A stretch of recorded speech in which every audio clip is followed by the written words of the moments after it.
Lakh ton পানির ধাক্কা, এত কিছু মিলেও একসাথে একটা কার্গো জাহাজকে ডোবাতে পারে না কেন? আচ্ছা, এটা জানার আগে একবার ভাবুন তো যে কার্গো জাহাজগুলো আমাদের পৃথিবীকে টিকিয়ে রেখেছে। যে কার্গো জাহাজ না থাকলে পুরো পৃথিবীটাই মুহূর্তের মধ্যে থমকে যাবে। যে কার্গো জাহাজ একদিন বন্ধ থাকলেই পৃথিবীর প্রতিটা পণ্যের দাম আপনার নাগালের বাইরে চলে যাবে। সেই কার্গো জাহাজের মধ্যকার জীবনটা কেমন হয়? এটাকে কি শুধু আপনার কোনো কন্টেইনারের পাহাড়ই মনে হয়, নাকি এর বিশালতার মধ্যে কারো জীবনও পৃথিবীর অন্য কোনো প্রান্তের থেকে সম্পূর্ণ আলাদা? সমুদ্রের বিশালতার সাথে লড়াই করে মৃত্যুর হাতছানিকে প্রতিনিয়ত পাশ কাটিয়ে যারা আপনার জীবনকে এতটা সহজ করে তুলেছে, তাদের জীবনটা আসলে কেমন কাটে? কেমন সেই জীবন? চলুন পৃথিবীর সবথেকে বিশাল কার্গো জাহাজটা থেকেই এসব কিছু প্রত্যক্ষ করে আসি। আজকে আমরা এমন একটা কন্টেইনার জাহাজের মধ্যে প্রবেশ করব যার নাম মেয়ার্স্ক লাইন কার্গো জাহাজ। পুরো পৃথিবীতে এই ধরনের কন্টেইনার জাহাজ মাত্র 31টাই বানানো হয়েছিল। এই জাহাজগুলো 1312 ফিট লম্বা, 193 ফিট চওড়া আর উচ্চতায় 240 ফিট ছিল। সত্যি বলতে দৈর্ঘ্য প্রস্থের পরিমাপ শুনে এর বিশালতা আন্দাজ করা কঠিন। তাই সহজভাবে বললে এই জাহাজের ডেকে দাঁড়ালে আপনি সমুদ্র পৃষ্ঠ থেকে প্রায় 200 ফুট উপরে থাকবেন।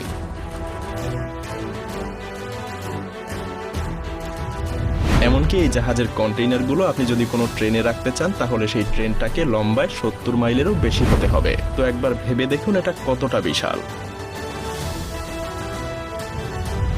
শুধু কি তাই, এই জাহাজের সর্বোচ্চ ওজন ধারণ ক্ষমতা প্রায় 2,50,000 টন। এর মধ্যে শুধুমাত্র জাহাজের নিজের ওজনই 63,000 টন, বাকি সবটাই তার বহন করা কন্টেইনার।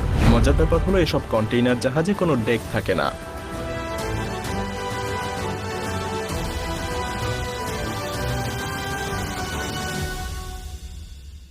কারণ তাদের লক্ষ্যই থাকে যতটা সম্ভব কন্টেইনার বহন করা, যদিও এতে কিছুটা রিস্ক থেকেই যায়।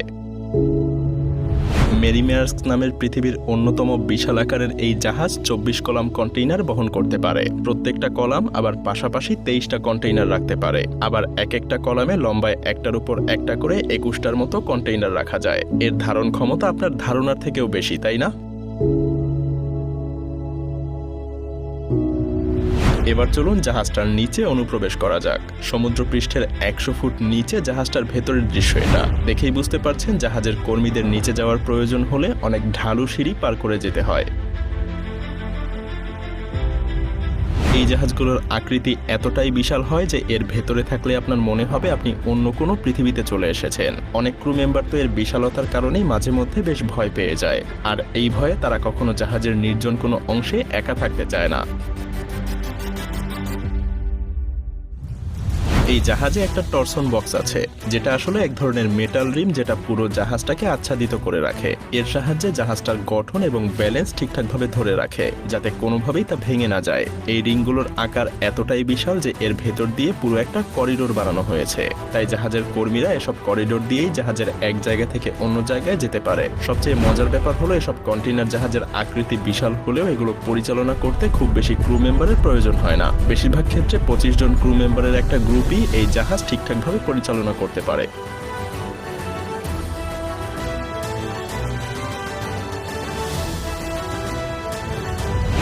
এই ক্রু মেম্বাররা বেশিরভাগ সময় জাহাজের সব ব্রিজের উপরেই অবস্থান করে, আর খুব কম সময়ই তারা জাহাজের হল কিংবা অন্যান্য জায়গায় যায়। জাহাজের এসব ব্রিজগুলো খুবই ছোট। ব্রিজগুলোর এই জায়গাগুলো ছাড়া জাহাজের বাকি অংশ পুরোটাই কন্টেইনারের জন্য রাখা হয়।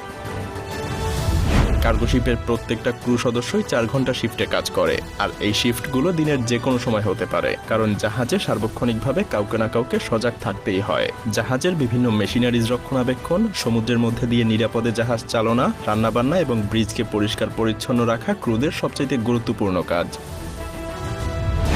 তবে কন্টেইনার জাহাজে কিন্তু বেশ পরিশ্রমের কাজও করতে হয়। জাহাজে ক্রুদেরকেই প্রতিদিন খুবই টাইট একটা শিডিউল মেনটেন করতে হয়। তাছাড়া একবার যাত্রা শুরু করলে সমুদ্রে প্রায় 3 থেকে 6 মাস পর্যন্ত একটানা কাটাতে হয়। এই সময়ের মধ্যে তাদের পক্ষে কোনোভাবেই সম্ভব হয় না নিজেদের পরিবারের কাছে ফিরে যাওয়ার। আবার কখনো কখনো তারা যোগাযোগও রাখতে পারে না। এমনকি জাহাজ কোনো শহরে থামলে সেখানে ঘুরে বেড়ানোরও তাদের সময় হয় না, কারণ কন্টেইনার জাহাজগুলো লোড এবং আনলোড করতে হয় মাত্র 24 থেকে 48 ঘন্টার মধ্যেই। এত কম সময়ের মধ্যে শহরে ঘুরে ফিরে উপভোগ করার মতো সময় জাহাজের ক্রুদের হয় না। তবে হ্যাঁ, বেশিরভাগ কার্গোশিপ ওয়ার্কাররা লক্ষাধিক টাকা বেতন পেয়ে থাকে, আর তারা বছরে 6 মাস পর্যন্ত পরিবারের সাথে ছুটি কাটানোর জন্য সময় পায়।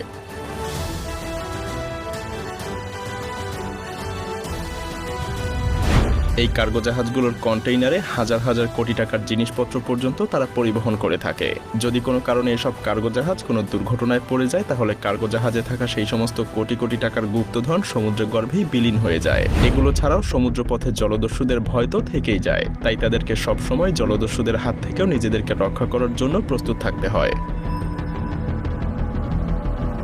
জলদস্যুরা ছোট ছোট স্পিডবোট ব্যবহার করে এসব কার্গো জাহাজে হামলা করে থাকে। কখনো কখনো তারা হামলা করে জাহাজের সব ক্রু মেম্বার এবং ক্যাপ্টেন সহ জিম্মি করে ফেলে।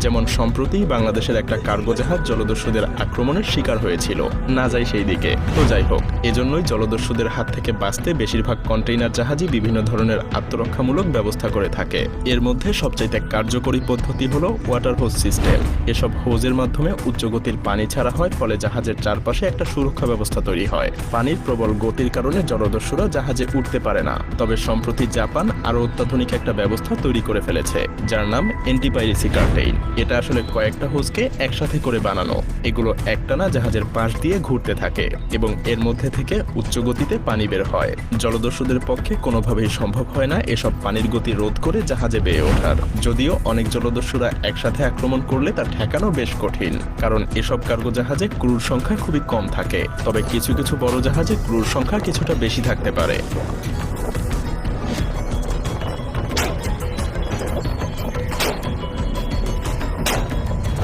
এছাড়াও কার্গো জাহাজের কন্টেইনারগুলোকে নিরাপদে রাখাটাও বেশ বড় একটা চ্যালেঞ্জ। আর তাই জাহাজের ক্রুরা সব কন্টেইনারগুলোকে বিশেষ এক ধরনের লকিং সিস্টেমের মাধ্যমে আটকে রাখে। তাতেও না হলে বিভিন্ন শেকল বা মোটা মোটা রশির সাহায্যে কন্টেইনারগুলোকে ঠিকঠাক জায়গায় বেঁধে রাখা হয়, যাতে সমুদ্রে কোনো দুর্যোগকালীন পরিস্থিতিতে কোনোভাবেই কন্টেইনারগুলো ছিটকে সমুদ্রে না পড়ে যায়।